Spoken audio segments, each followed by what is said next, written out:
Oui, bonjour. Aujourd'hui, nous sommes donc le 28 mars 2021. Je fais cette vidéo-là pour rendre hommage au président disparu de Tanzanie, John Magufuli. Un très très grand monsieur qui vient de partir, une grande perte pour l'Afrique. Un homme très digne, un homme intègre et qui a refusé de se faire corrompre. Un exemple, j'ai appris que en fait les Chinois, le gouvernement chinois lui avait proposé de grosses sommes pour qu'il accorde un gros terrain là-bas, un grand terrain dans son pays pour construire une espèce de Chinatown. Et il a refusé. Premier point. Bon, il y en a plusieurs, hein, donc ça montre son intégrité morale, il n'y a rien à dire.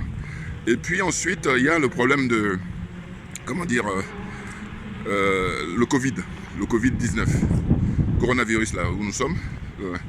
Hein, on dit la Covid, l'Académie française a validé, paraît-il, pour la Covid. Bon. En fait, ce qui s'est passé, c'est que lui, en tant que scientifique, il avait remis en cause la réalité de ce truc-là. Bon, en gros, ça ne veut pas dire que le virus n'existe pas, non. C'est simplement que là, il y a une espèce de manipulation internationale, manipulation mondiale sans précédent. Voilà, c'est de ça dont il s'agit. Donc, il avait envoyé à l'époque au laboratoire pour tester une vache et puis une papaye et tout ça, et puis il a vu que, il a démontré, il a humilié les Occidentaux, et eux ils ne supportent pas d'être humiliés. Et c'est la raison pour laquelle, quand moi j'ai appris sa mort la semaine dernière, je dis mais non, mais ils l'ont éliminé, évidemment, parce qu'ils ont beaucoup de moyens pour vous éliminer dès lors que vous n'êtes pas de leur côté, hein. Et surtout de surcroît, quand il les a humiliés, alors là c'est le pompon pour eux. Et puis il y a autre chose, c'est que dans sa gouvernance, il est partisan, un adepte de la transparence, un adepte de la lutte contre la corruption, voyez-vous. Et la ferveur comme ça qu'il y a pour ses funérailles, vous voyez, et ça ne trompe pas, naturellement. Hein. Donc, il militait pour la lutte contre la corruption, et c'était très appréciable par les Tanzaniens. Voyez-vous, c'est un des très rares dirigeants africains aujourd'hui au XXIe siècle à adopter cette posture-là, parce que 99% des dirigeants africains, c'est tous des corrompus, sinon on n'en serait pas là, évidemment, vous en conviendrez avec moi. Voyez-vous? Donc là, je fais cette vidéo-là aujourd'hui pour lui rendre hommage, parce qu'il le mérite très largement. C'est vrai que là, c'est la zone anglophone, et très souvent, nos vidéos, en fait, enfin, je parle de moi, hein, ça va être porté plus sur la zone CFA, naturellement, mais en tous les cas, quand on se veut panafricain, eh bien c'est les 54 pays qui nous intéressent. Et là, pour le coup, il n'y a pas de discussion possible là-dessus. C'est très clair. Vous voyez, donc c'est la raison pour laquelle aujourd'hui j'ai décidé de lui rendre hommage. Voilà. Alors, je pense que j'essaierai de voir dans les prochains jours si je peux, comme je fais d'habitude, une vidéo de lui et puis après je fais mon commentaire. Mais ce qui est sûr, c'est que des gens comme ça, on devait les protéger alors qu'il n'a pas été protégé par ses pairs. Évidemment, parce que eux, étant donné qu'ils sont corrompus jusqu'à la moelle épinière, hein, ils font des concours de corruption, d'aliénation, de complexe. Hein, et bien, c'est sûr que lui, il est à l'opposé. C'est le jour et la nuit, on est d'accord. Bon. Donc là, ce monsieur vient de partir comme ça brutalement. Et je dis toujours qu'ils ont beaucoup de moyens pour nous éliminer. Hein, c'est clair. Voilà, donc il faut arrêter un peu. Hein. Alors on disait, voilà, il était cardiaque et tout. Non, mais attendez. Je crois qu'il a disparu 10 jours avant sa mort. Il est passé où? Qu'est-ce qui s'est passé? Alors moi j'ai dit, s'il y a de la transparence, s'il y a une enquête, c'est-à-dire indépendante, alors dans ce cas-là, je vais lever le doute, c'est-à-dire je ne vais pas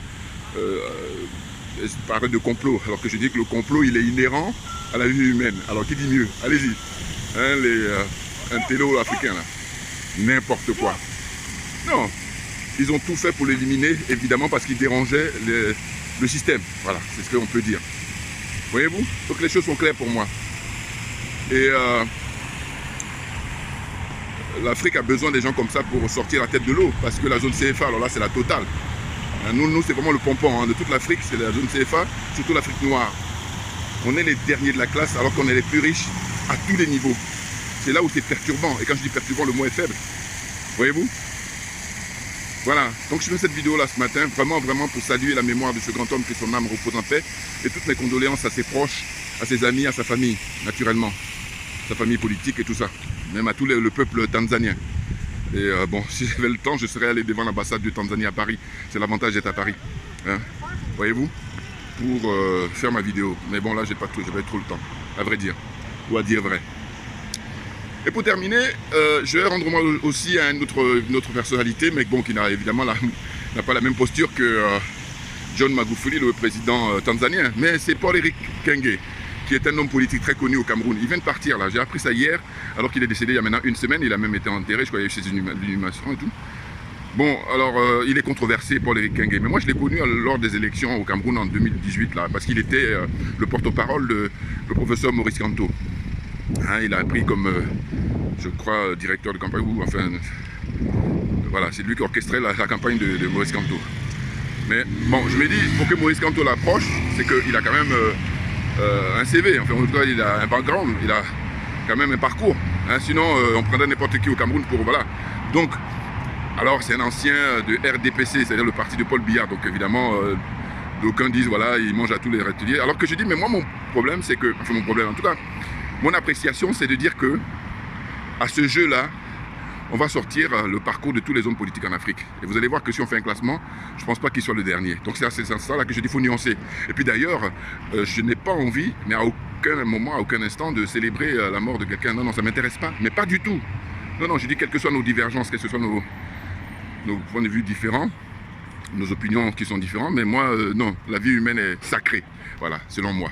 La vie humaine est sacrée, et c'est la raison pour laquelle j'ai dit c'est la nature qui nous envoie et c'est la nature qui doit nous reprendre, et non pas par des empoisonnements, parce qu'il a été empoisonné. Hein. J'ai eu la confirmation par la vidéo faite par Jean-Rémy, je crois, Ngono, si je ne me trompe pas, le journaliste camerounais, là, très connu. Hein. J'ai regardé son direct là, sur la vidéo concernant Paul-Éric Kenge, et il a apporté vraiment toutes les précisions. Donc je vous encourage à regarder sa vidéo, et c'est très pertinent. Les informations qu'il apporte, il y a beaucoup de détails. Et il termine pour préciser qu'il a été empoisonné par un des sbires de Paul Biya, parce qu'on ne lui pardonne pas de ne pas avoir respecté le pacte qu'ils ont signé. Vous voyez. Mais moi, ce que je dois dire, c'est que je dis Paul-Éric Kenge, là aujourd'hui, je pleure, enfin je pleure. En tout cas, je pense beaucoup à ses administrés. C'est-à-dire qu'il était maire d'une commune, Djumbe Panda, qui vantait très souvent. Ah oui, il avait une fierté de sa commune, de sa région. Et il avait envie de faire beaucoup de choses. Il a déjà fait beaucoup de choses. Hein, déjà, il faut regarder les images concernant lors de ses funérailles et tout ça. Vous voyez le monde qu'il y avait. Et les gens qui pleuraient. C'est énorme. Vous voyez, donc ce que je fais comme comparaison, vous allez comprendre, ma logique, c'est de dire que Paul-Éric Kenge, ce qu'il a fait pour sa commune, pourriez-vous comparer avec les moyens dont il disposait, hein, qui étaient beaucoup moins que Paul Biya. Qu'est-ce que Paul Biya a fait pour le Cameroun? Voilà. Donc je tiens absolument à ce que vous fassiez cette comparaison-là. Hein? Et d'ailleurs, j'ai cru savoir que le professeur Maurice Kamto lui a rendu hommage. Donc c'est de dire que quand quelqu'un disparaît, il faut arrêter. C'est malsain, c'est inhumain que de se réjouir. Non. Parce qu'on a tous nos travers, on a tous nos défauts, naturellement. Celui qui n'a pas de défaut, ce n'est pas un être humain. Vous voyez? Donc c'est la raison pour laquelle, d'ailleurs, on est sur un terrain politique. On doit se battre pour les idées. On doit se battre pour le concours de notre idée intellectuelle.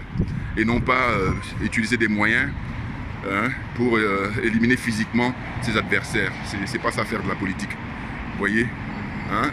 Évidemment que c'est pas propre à l'Afrique, mais en tous les cas, nous on a le record parce qu'on est les derniers de la classe. Donc vous comprenez que c'est un sport qui ne doit pas être pratiqué chez nous. C'est ça le problème. Vous voyez? Donc Paul-Éric Kenge, moi je tiens à saluer sa mémoire parce que je dis, c'est quelqu'un qui a fait ce qu'il pouvait. Voilà. Et puis c'est dommage qu'il ne puisse pas voir le Cameroun d'après Paul Biya. Ah ben oui, parce que je vous dis, c'est une grande gueule. Et il se trouve que moi, grande gueule, je suis preneur, mais à condition qu'on ait des faits d'armes. Et lui, il en avait des faits d'armes. Il a fait 8 ans de prison. Et il faut aller vérifier des gens qui font 8 ans de prison. Et bon, pour des raisons d'ailleurs discutables, puisque je crois qu'il a obtenu gain de cause. Après, il est rentré dans la combine. Bon, mais écoutez, c'est ça, j'appelle, c'est l'être humain. Et je dis, quoi qu'il en soit, moi je refuse de participer à ceux qui se réjouissent de sa mort. Non, non, non, ça ne m'intéresse pas parce que je trouve que c'est minable. Et je dis, c'est vraiment exécrable. Vous voyez, les mots même sont faibles. C'est n'importe quoi. Moi, quand j'avais l'occasion de l'écouter sur des émissions et tout, il a son franc-parler et tout, et j'adore. Voilà. Et c'était donc il était libre au niveau de l'esprit, même si c'est vrai qu'il était en combine avec Paul Biya, plus ou moins. Mais Paul Biya, il a participé à son élimination, ce qui a connu aussi, comment on appelle ça, Ahmed Bakayoko en Côte d'Ivoire. C'est-à-dire qu'à un moment donné, ceux qui te font, eh ben, ils te défendent parce que si tu ne respectes pas le pacte, c'est ça que tu payes comme prix. Mais c'est malheureux. Et ça ne doit plus exister, nous sommes au XXIe siècle, les gars. Mais oui, voilà, il fait un temps magnifique aujourd'hui. On rentre là dans l'approche du printemps, naturellement. Et puis, je ferai des vidéos prochainement pour parler justement des Gilets jaunes et compagnie. Voilà, parce que là, on est à Paris. Et puis, Macron et tous ces magouilleurs, on va continuer à les dénoncer. Voilà. Aussi en paix, hein, Paul-Éric, j'allais dire Blanc, non, ça n'a rien à voir, c'est un intellectuel français. Paul-Éric Guinguet, Paul-Éric Guinguet. Je présente mes condoléances à toute sa famille, à ses amis, à ses proches, et voilà, même au peuple camerounais, parce que je crois qu'il y a beaucoup de Camerounais qui l'aimaient, Paul-Éric Guinguet.